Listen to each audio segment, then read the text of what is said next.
On the night of September 6th, the Hargrove Canal Bridge was not a place anyone was supposed to remember. It was a Wednesday. It was raining. Not the kind of rain that eases in politely and gives people time to adjust. The kind that arrives all at once with the full weight of a storm that has been building pressure for hours and has finally found somewhere to go. By 7:45 in the evening, the canal below had been running hard for 4 hours. Dark, fast, carrying everything the storm sent down from the ridge without opinion or hesitation. The surface didn't reflect light. It swallowed it. 2 street lamps on the north end of the bridge caught the water in broken fragments and threw them back wrong. The bridge itself was a county crossing that the residents of Delwood used the way people use things that have always been there, without thinking about them, without expecting them to matter. By 7:58, it would be the only thing anyone in Delwood talked about for the next 14 months. Melinda Coates was 17 minutes from home when the rain found her. She was 34 years old.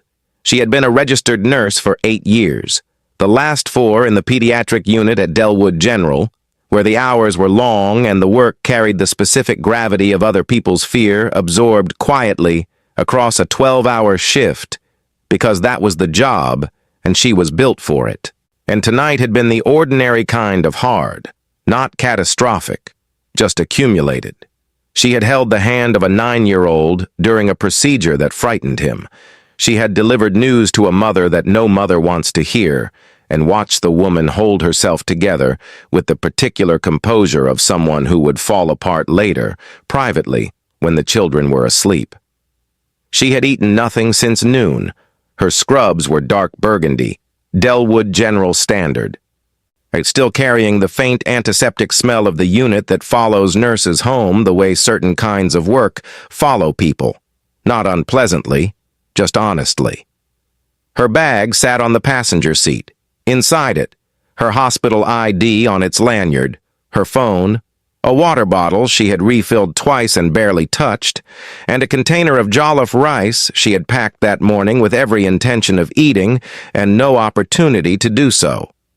She was thinking about the rice. And she was thinking about whether her youngest brother Darius had paid the electricity bill like he promised. She was thinking about calling her mother back. She had been thinking about calling her mother back for 3 days. She never made those calls from home that night. She was 2/3 across the Hargrove Bridge when the black sedan ahead of her left the road. Not gradually, without warning. When one moment it was there, moving faster than the conditions deserved, and then there was a sound that the rain could not cover, metal meeting railing under force, momentum finding nothing beneath it, and then the second sound. Lower, final.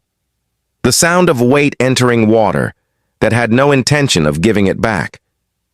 Melinda's car was already at the curb. She was already running. She did not stop to think about it. There was no gap between hearing and moving. She just went. Delwood is not a large town. It sits in the low country between 2 ridges, in the kind of geography that makes weather personal. When storms come off the northern ridge and find the valley, they don't pass through. They settle. They take their time. The canal that runs through the center of Delwood was built in 1947 as a drainage solution for a town that flooded twice a decade without one. It did its job quietly for 70 years.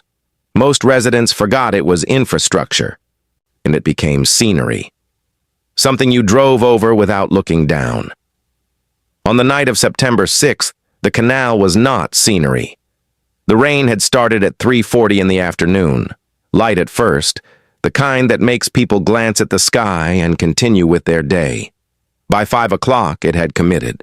By 7 o'clock, it was serious in the way that Delwood rain gets serious when the ridge has been collecting moisture for 3 days and finally releases it all at once into the valley below. The canal, which ran at 4 feet on a normal September evening, was running at 6.5. The current had a direction and a velocity and an absolute indifference to anything that entered it. The surface was black and churning, catching the amber wash of the Hargrove Bridge street lamps and breaking it into fragments that disappeared downstream before they could form a reflection. The sound the canal made that night was not the sound of water. It was the sound of something moving fast that had already decided where it was going and had no patience for obstacles. People who lived in the houses nearest the bank said later that they had kept their windows closed all evening, not because of the rain, but because of that sound. There was something in it that made ordinary indoor life feel like the correct choice. Something that communicated without language that tonight the canal was not a feature of the landscape. And tonight it was the landscape. Everything else was peripheral. The Hargrove Bridge carried an average of 340 vehicles per day. On the evening of September 6th, most of those drivers crossed it the way people cross bridges in bad weather, windows up, eyes forward, grateful to be on the other side. The bridge railing was county standard galvanized steel. It had not been load tested since 2019. A maintenance request filed in the spring of that year, noting hairline stress fractures on the northern guardrail section, had been logged, categorized as non-urgent, and not yet acted upon. That detail would appear later, in a courtroom, in a filing that nobody in Delwood's County Infrastructure Office would enjoy reading. But on the evening of September 6th, none of that was known.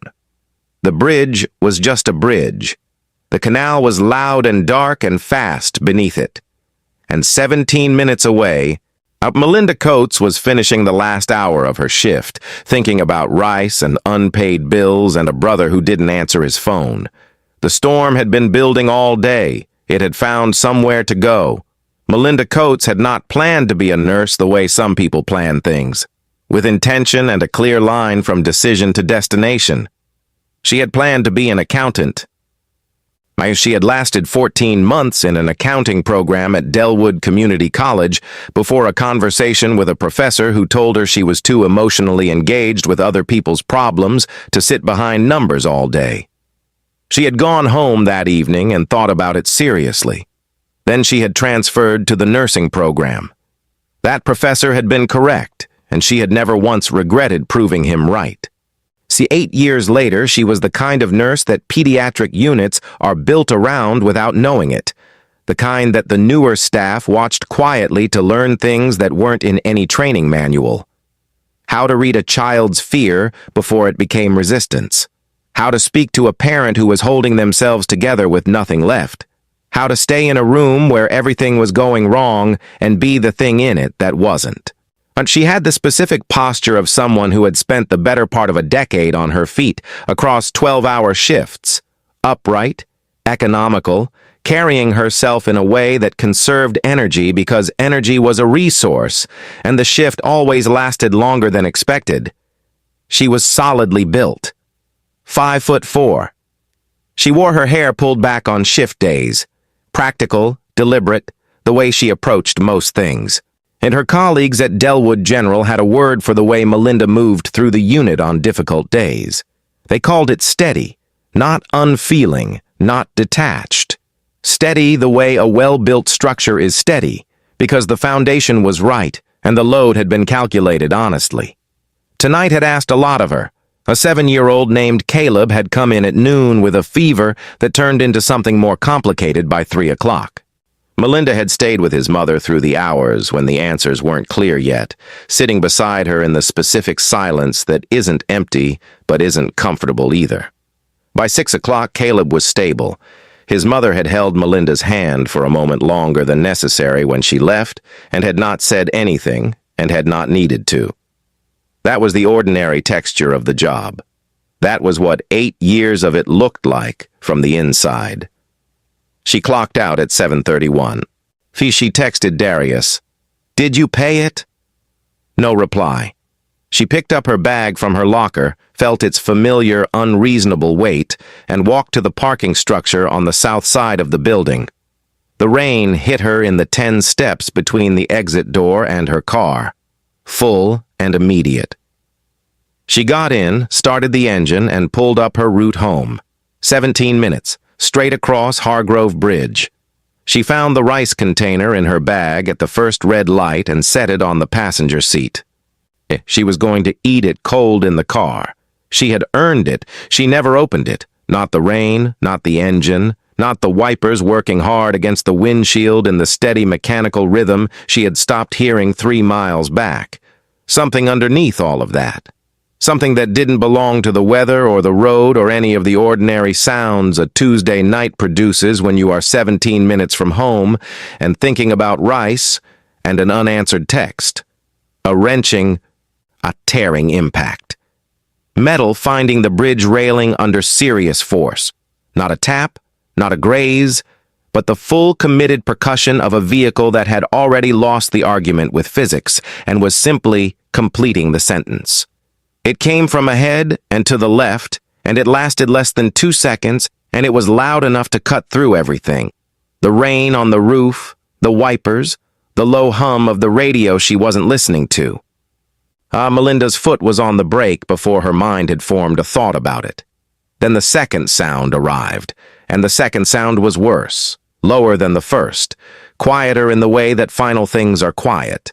Not because they are small, but because they have moved past the stage where noise is relevant, the specific heavy resignation of weight and momentum leaving the surface of the bridge and finding the water below. Not a splash. Something more total than a splash. The sound of a vehicle entering a canal at speed, which is the sound of a system that cannot be reversed, announcing that it has begun. The rice container slid off the passenger seat and hit the floor. Melinda was out of the car before it stopped moving.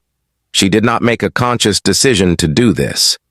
The decision had been made somewhere below conscious thought, and in the part of her that 8 years of emergency pediatric nursing had rewired for exactly this. The part that assessed and moved before the rest of her brain had finished asking what was happening.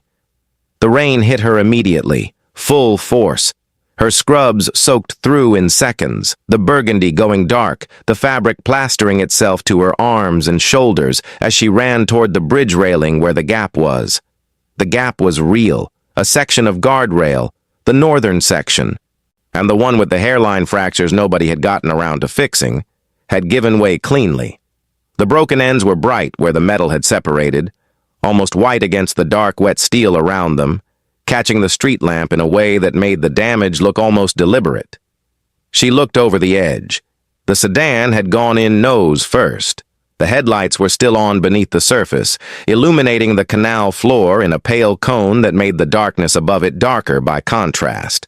And the current was already working on it, pushing the rear quarter slowly around, rotating the vehicle against the bank. The water line was at the door handles. Inside the back window, small and still, was the outline of a child. Melinda was already moving toward the maintenance slope. She did not look back at her car. She did not reach for her phone. She went in. The cold was not a sensation. It was a fact. The canal received her the way it received everything that night, without adjustment. And without accommodation, with the complete indifference of moving water that has its own agenda and does not modify it for the things that enter it. The current caught her immediately, hard and lateral, and Melinda angled her body into it the way something in her muscle memory knew to do, not fighting it directly, using her torso as a wedge, letting it push her sideways toward the vehicle rather than downstream away from it. The sedan was still moving, still settling, and the rear end dropping in a slow rotation that the current was accelerating. She had 30 seconds, maybe less. She reached the rear passenger door and grabbed the handle, pulled. The pressure differential between the water outside and the diminishing air pocket inside had sealed it completely. The door did not move. She pulled again with both hands, her feet finding no purchase against the slick, submerged body of the vehicle, her fingers already losing sensation from the cold. But the door gave nothing. She moved to the window. Through the glass, she could see him clearly now. A boy, 6 years old, perhaps 7, strapped into a booster seat with the strap still locked across his chest, his head dropped forward, his small hands open in his lap, not moving. On the seat beside him, Half submerged in the water already filling the interior, was a drawstring bag with a name tag safety pinned to the strap. She could read it through the glass. A lie. She hit the window with her elbow. The physics of it were wrong in every way she hadn't anticipated. The water pressure from outside pressing against the glass while she was attempting to strike from a position with no stable footing, no leverage, nothing solid beneath her. Her first strike produced a crack, a fracture line running from the point of impact toward the upper corner. Not enough. The water was at the window's midpoint now, and the vehicle shuddered as the current repositioned it. She hit it again. Same point. The fracture spread, a web of white lines radiating outward, the glass holding its shape but losing its integrity. She drew back and hit it a third time with everything her core had left, rotating from her hips, her elbow finding the center of the web, and the window collapsed inward. Safety glass. It folded rather than shattered, opening a gap that the pressure behind it immediately widened. Then the water came in fast. Melinda reached through and found the seatbelt buckle. Her fingers were clumsy with cold. She pressed the release twice before it caught. Eli's weight shifted forward and she took him under both arms and pulled. Unconscious weight does not assist. It does not find the angle. It simply is what it is. And Eli was heavier than he looked, and the window frame took the skin off her forearms on the way out, and she did not notice. She had him. She turned in the water. His face above the surface, and she swam for the bank. She got her feet under her in the shallows. She walked out. She laid him on the concrete, turned him, and did what her hands knew how to do. Eli coughed. Then he breathed. Officer Wayne Bennett had been with the Delwood Township Police Department for 9 years. In 9 years, he had filed 61 arrest reports. He had received 11 complaints. Not one of the 11 had resulted in disciplinary action. In Bennett's internal accounting, the private ledger every person keeps of their own record, this meant his instincts were sound. It did not occur to him that it might mean something else entirely, that the absence of consequence is not the same thing as the presence of correctness, that a system which repeatedly absorbs complaints without acting on them is not validating the officer. It is revealing itself. Then he pulled onto the Hargrove Bridge access road at 8:03 and sat for a moment with the engine running. This was his habit. Every scene before he entered it, he assessed it through the windshield. He had developed this practice over 9 years and considered it professional discipline. What it was, in practice, was the granting of a few seconds in which his assumptions could organize themselves before the facts arrived to complicate them. He saw the gap in the northern guardrail. He saw the civilians gathering on the bridge above, several of them leaning over the railing, 2 of them filming on their phones. He saw the maintenance slope leading down to the canal bank, and he saw, at the bottom of that slope, a black woman in dark, wet clothing crouched over a small child. His assessment took less than 5 seconds. He had not yet opened his door.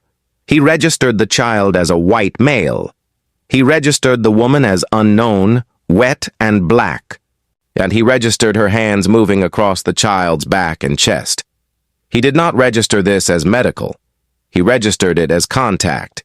He registered the gap between those 2 categories, white child, black woman, canal bank, night, as a situation requiring his intervention and his control. He got out with his hand on his weapon.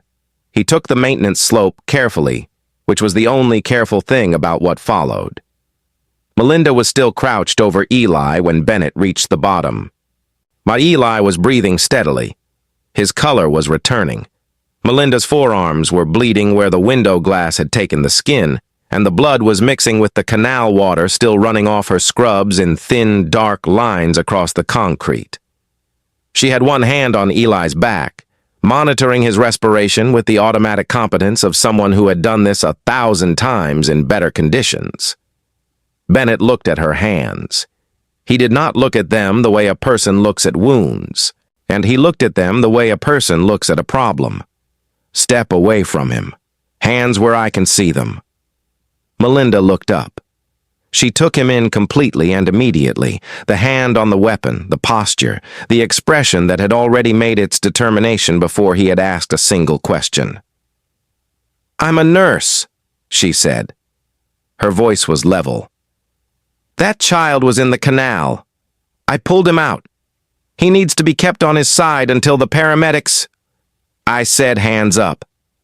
Step away from the child. Now." Behind her, coming fast down the slope, was a man she didn't recognize. Heavyset, moving with the particular urgency of someone whose body is ahead of his comprehension. He reached the bank and looked at Eli, and his legs went briefly unreliable beneath him. He grabbed the railing to steady himself. Then he looked at Melinda, then at Bennett. "She saved him."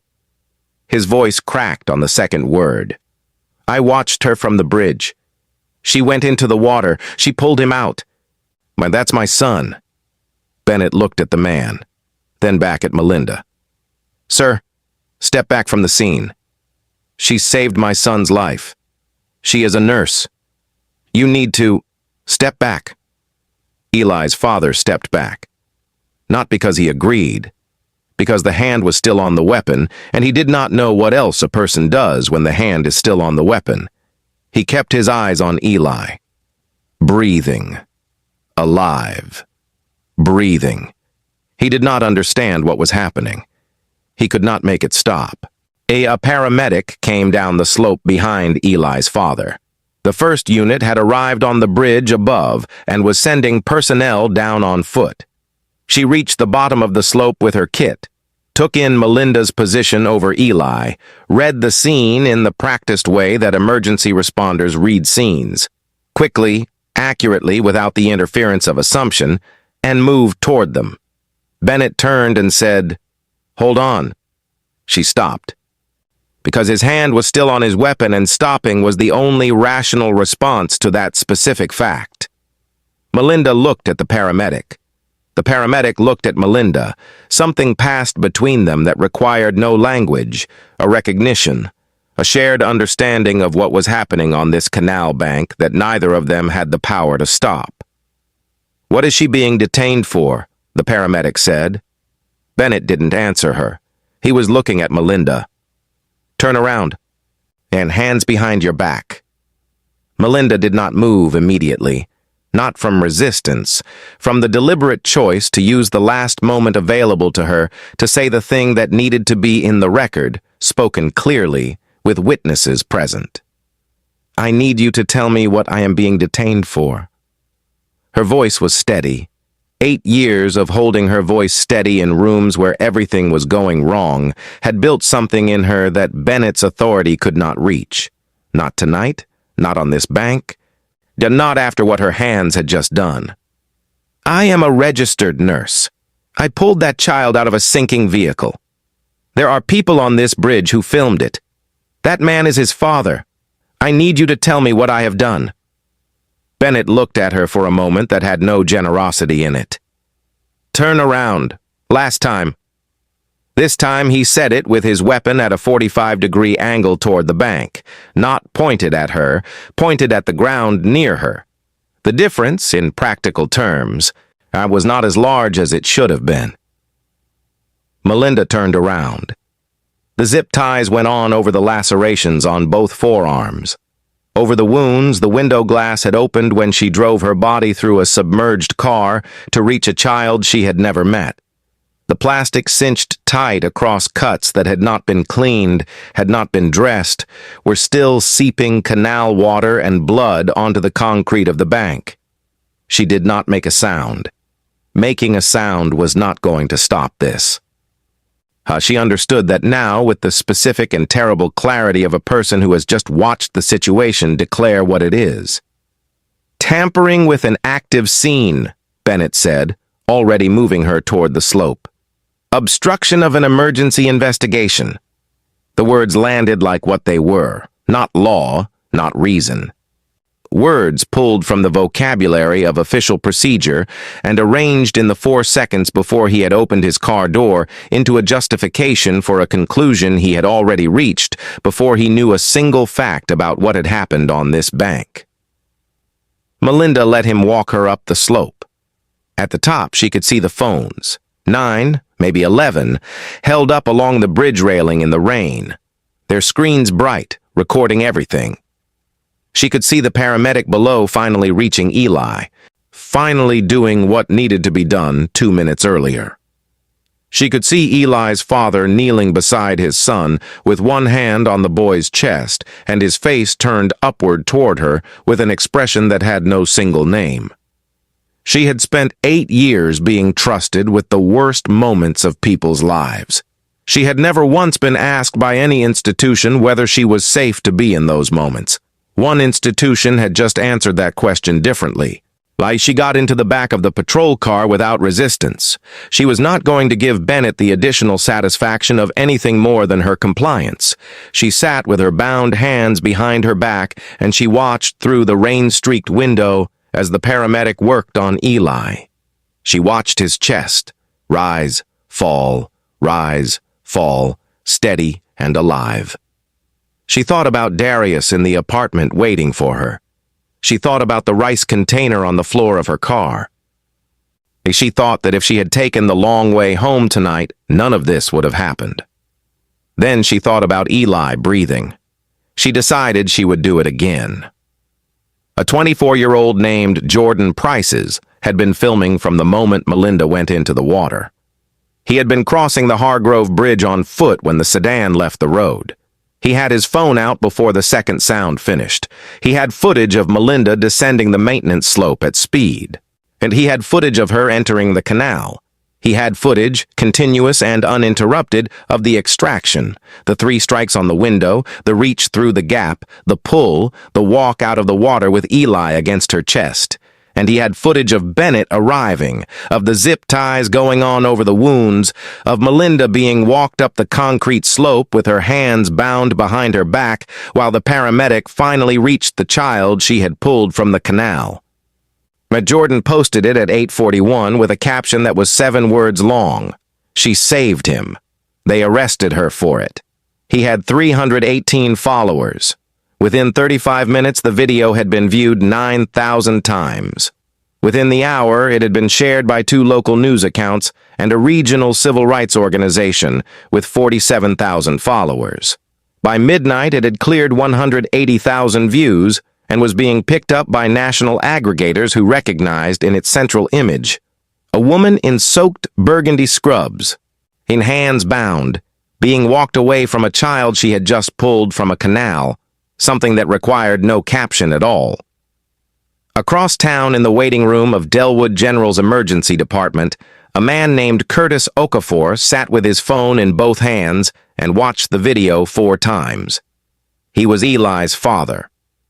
He had arrived at the hospital 20 minutes after the ambulance, had been told his son was stable, his vitals strong, his lungs clear, and that the woman who pulled him from the vehicle had kept his airway open on the bank until the paramedics arrived, and that this had likely made the difference between 2 outcomes he could not bring himself to name directly. He had asked for her name. Nobody could tell him until Jordan Webb's video appeared in his feed, and he saw, in the corner of the frame, a hospital ID being placed into a property bag. He read the name clearly. Melinda Coates, RN. ***. Curtis Okafor was not a person with a large social media presence. He had a Facebook account he used to share photographs of Eli's school events with his mother in Atlanta. He had 390 friends. He typed for 4 minutes. He wrote that the woman in the video had saved his son's life and was currently in a Delwood Township holding cell, and that he did not have words adequate to what that meant, but that he was going to find them anyway. He attached the video. He hit post. And every one of his 390 friends saw it within 2 hours.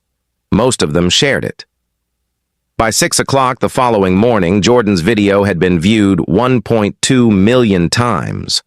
A colleague of Melinda's from the pediatric unit, A nurse named Sandra Briggs, who had worked alongside her for 3 years, posted a photograph from a hospital fundraiser. Melinda in her scrubs, laughing at something off camera, her hospital ID visible on her lanyard. Sandra wrote that Melinda Coates was the finest nurse she had ever worked beside and had spent the previous night in a holding cell for doing what nurses do. The post was shared 34,000 times before 9 in the morning. At 9:20, the chief of emergency medicine at Delwood General gave a statement to a television crew in the hospital car park.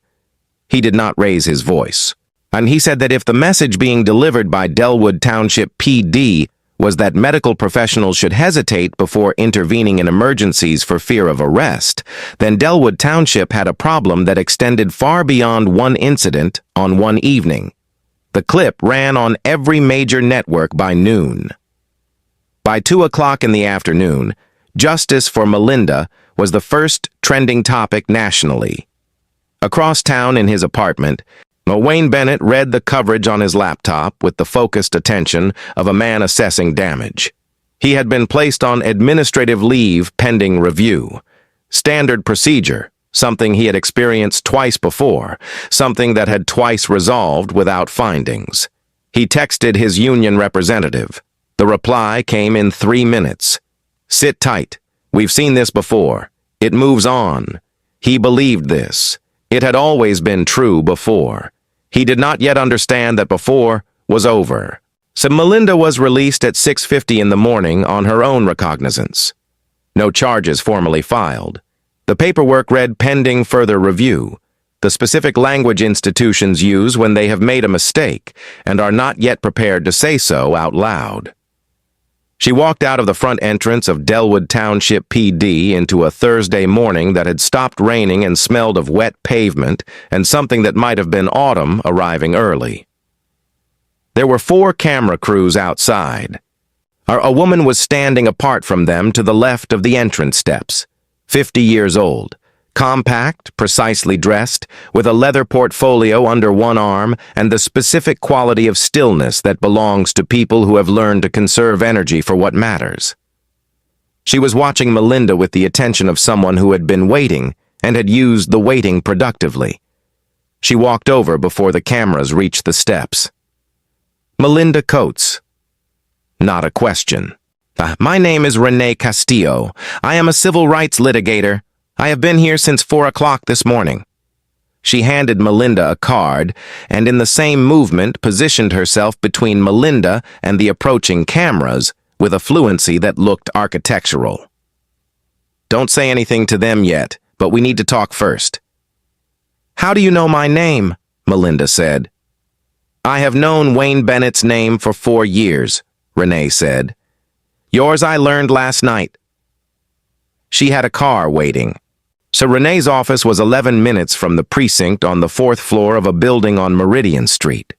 It was a working office, files on every surface, 2 whiteboards covered in case timelines, a desk that held a laptop and 4 stacked folders and a coffee maker that had clearly been running since before dawn. A young man was already seated at the conference table when they arrived. He had not slept and did not intend to. "My associate, Marcus Webb," Renee said. He has been reviewing Bennett's public record since 10 o'clock last night." Melinda sat. Someone put coffee in front of her. She wrapped both hands around it because her hands were still cold in the way that canal water produces cold. Deep tissue cold, that surface warmth takes a long time to reach. Renee opened the top folder without preamble. 11 complaints filed against Wayne Bennett in 9 years, not one resulting in disciplinary action. 4 of the 11 were accompanied by supporting witness statements. 3 of those 4 witness statement files are incomplete in the department's official records. She looked at Melinda steadily. "I filed one of the 11. 3 years ago on behalf of a man named Robert Tyne, who was detained on Hargrove Road walking home from a night shift. Reviewed and closed in 5 weeks. No findings." Melinda looked at the folder. "Same road," she said. "Same road, same pattern. Same officer." Renee paused. "What you are is not an isolated incident. You are the 12th documented case, and the first one filmed continuously from the moment of contact. She let that land. And the first one where the person arrested had just pulled a child from a canal on camera before Bennett arrived. Marcus slid a second folder across the table. We are filing a notice of intent to sue Delwood Township, Delwood PD, and Bennett personally. False arrest. Deprivation of civil rights under Section 1983. We are also filing a formal complaint with the State Civil Rights Division, which triggers an independent review of the department's entire complaint handling process. He turned a page. That review is what gets us into the suppressed files, the ones that aren't incomplete by accident. Melinda looked at the folders. She thought about the booking desk. The officer who had processed her, who had held her hospital ID for a moment longer than the other items, before placing it in the property bag. The ceiling of what certain people could do from inside a system that had already made its determination. "What do you need from me?" she said. "Everything," Renee said. "Your full account, your employment records, any prior interactions with Delwood PD. And I need you to be prepared for this to become significantly larger than you currently expect." She closed the first folder. "They will look for anything. Every difficult shift, every late payment, every imperfect moment. They will try to build a version of you that justifies what was done on that bank." She looked at Melinda without softness and without cruelty. "We will build the actual version, which is a registered nurse with 8 years of exemplary service who spent last night in a holding cell for performing an emergency rescue." Melinda was quiet for a moment. She thought about the zip ties over her wounds. She thought about Eli's chest rising and falling in the rain. She thought about 8 years of being trusted completely by every institution that mattered, until one decided differently in 5 seconds on a canal bank. "I don't have much to hide," she said. Renee looked at her with the expression of someone who has been waiting for precisely that answer. "Good," she said, "because Wayne Bennett has quite a lot to lose, and we are going to make sure he loses all of it." The trial began on a Monday in February, 5 months after the arrest, in the Delwood County Civil Courthouse on Albemarle Street. The gallery was full in the way that rooms are full when a community has been waiting a specific and considerable amount of time for a specific accounting to occur. Eli's school had sent a delegation. 2 nursing unions had sent representatives. The press benches were at capacity, and the overflow had been directed to a secondary room with a live feed that was also at capacity. Jordan Prices sat in the 3rd row with his hands in his lap and watched the room fill with the particular quietness of someone who understands that something he started with 7 words and 318 followers had become something considerably larger than himself. Renee's opening statement took 9 minutes. She did not raise her voice once. She told the jury that the evidence would show that Melinda Coates had performed an emergency rescue that saved a child's life, and that she had been arrested within seconds of completing that rescue, that the arresting officer had dismissed 4 separate witnesses who identified her as the rescuer, and that the charges filed against her, tampering with a scene, obstruction of an investigation, had been assembled after the arrest to justify a decision made before a single fact had been gathered. She told them the case was not complicated. It had been made to appear complicated by a department that had spent 9 years making Wayne Bennett's decisions appear more considered than they were. She told them that by the end of the week, they would have seen the complete record of what that department had been protecting, and that the record would speak clearly enough that it would not require her to characterize it. The testimony built the way honest evidence builds, not dramatically, but cumulatively, the each account pointing in the same direction until the direction became undeniable. Jordan Prices described filming the rescue and the arrest and said that at no point had Melinda behaved in any way a reasonable person could describe as threatening or obstructive. The paramedic testified that she had identified Melinda as the rescuer and been ordered to hold her position by an officer whose hand was on his weapon. Curtis Okafor testified that he had told Bennett directly that Melinda had saved his son's life and had been told to step back. On day 4, Renee read the texts. Bennett's department-issued phone had been submitted to internal review in September and returned with multiple data categories listed as deleted or unavailable. A forensic examiner contracted by Renee's firm had recovered 94 deleted messages from the 13 months preceding the arrest. Renee read 6 of them. The 5th contained language referring to individuals Bennett regularly encountered on Hargrove Road that the courtroom received in complete silence. Renee set the transcript down. She did not repeat it. She did not look up. She returned to her seat and said she had no further questions. The jury's faces did the work. Melinda took the stand on day 5. Gerald Moss, the city's lead attorney, cross-examined her for 2.5 hours and gave her nothing she could not answer with the factual record that already existed. At the close, Renee asked her one question on redirect. Ms. Coates, knowing everything that followed, the arrest, the holding cell, these 5 months, if you were on that bridge again on the night of September 6th, would you go into the water? Melinda looked at the jury. She did not need to think about the answer, and she had thought about it already, on the metal bench in the holding cell on the first night, with canal water still in her lungs and zip tie marks on her wrists and the wrong grade of gauze on her forearms. Eli Okafor was 6 years old, she said. He had a drawstring bag with his name on it. He was unconscious in a vehicle that had 30 seconds of air remaining. I am a pediatric nurse. She paused. That is not a complicated question. The jury deliberated for 7 hours, and the foreperson, a retired schoolteacher named Gloria Tate, stood with the verdict form and read it into a courtroom that had stopped making sound. On the count of false arrest, for the plaintiff. On the count of excessive force, for the plaintiff. On the count of deprivation of civil rights under Section 1983, for the plaintiff. Compensatory damages covering medical expenses, lost wages, and pain and suffering.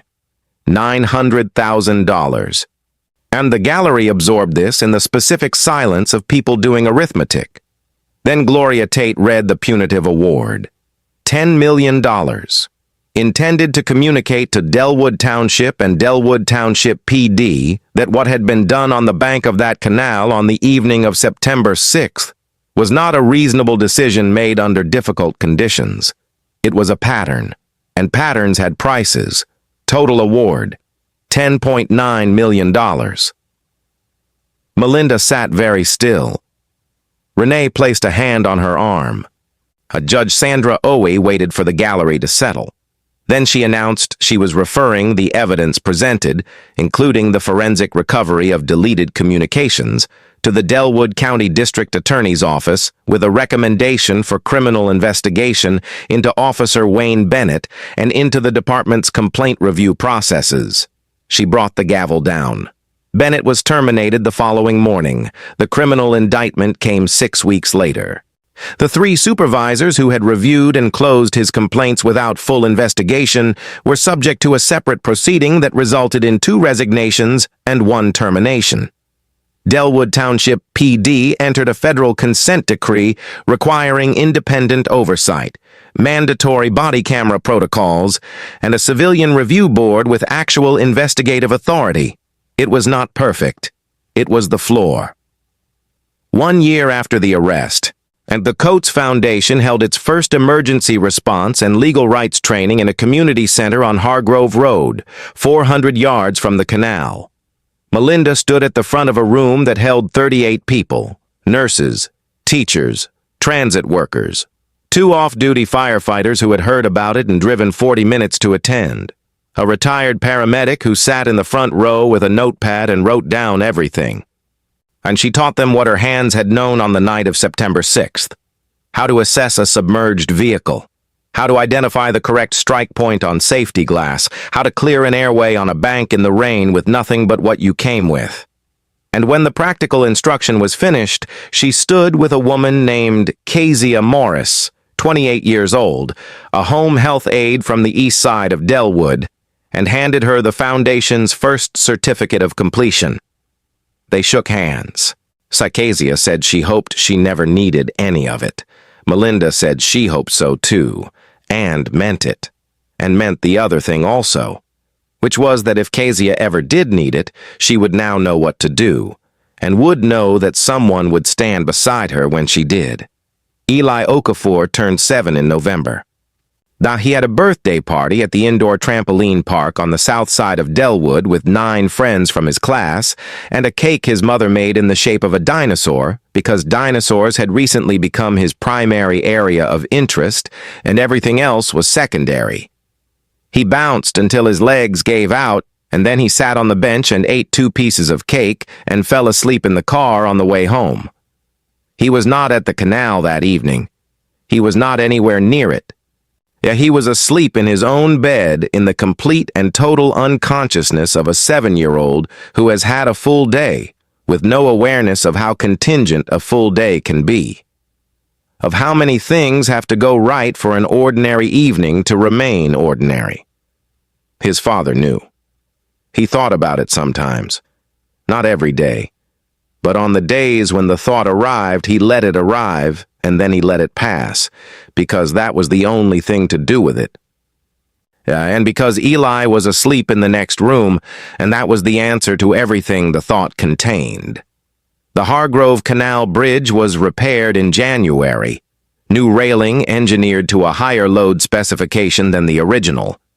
The maintenance request from 3 years prior, the one noting hairline stress fractures in the northern guardrail section, the one categorized as non-urgent and never acted upon, was entered into evidence during the county infrastructure review that followed the trial. 3 department heads were formally censured. The repair took 11 days. The canal beneath it ran at its normal level through the winter, cold and dark and indifferent, and doing what it had always done, moving water from one place to another without opinion or memory, or any awareness of what had occurred along its banks on a September night 14 months prior. Melinda drove past it most mornings on her way to work. She did not slow down. She had a shift to get to, a unit to staff, a caseload that did not pause for her biography. The canal was just a canal in the early light of a Delwood morning, its surface catching the sky and returning it broken and bright. And she had seen it enough times now that it had become what all familiar things eventually become, present without demanding attention. She parked in the south structure and walked to the entrance and clipped her ID to her lanyard and pushed through the doors into the pediatric unit where someone needed her, where someone was always going to need her, and she got to work. Her hands, when she pulled on her gloves at the scrub sink, still carried the faint linear scars from the window glass. 2 thin lines across each forearm, pale now against her skin, faded in the way that things fade without fully disappearing. Visible if you knew to look. Present if you knew what they meant. She had stopped looking. She had other things to do with her hands, and she was already doing them. $10.9 million. Was it enough? Melinda Coates went into a canal in the rain to save a child she had never met. Wayne Bennett put zip ties on her wrists while that child was still catching his first breath on the bank. A jury looked at the full record of what that department had been protecting for 9 years and returned a number that was not about money. It was about what something costs when you finally make it cost something. Was it enough? Drop your answer in the comments. If this story moved you, hit the like button and subscribe. Because Melinda's story is not the only one. There are others, nurses, teachers, paramedics, ordinary people who did the right thing and were punished for it, and every single one of them deserves to be heard.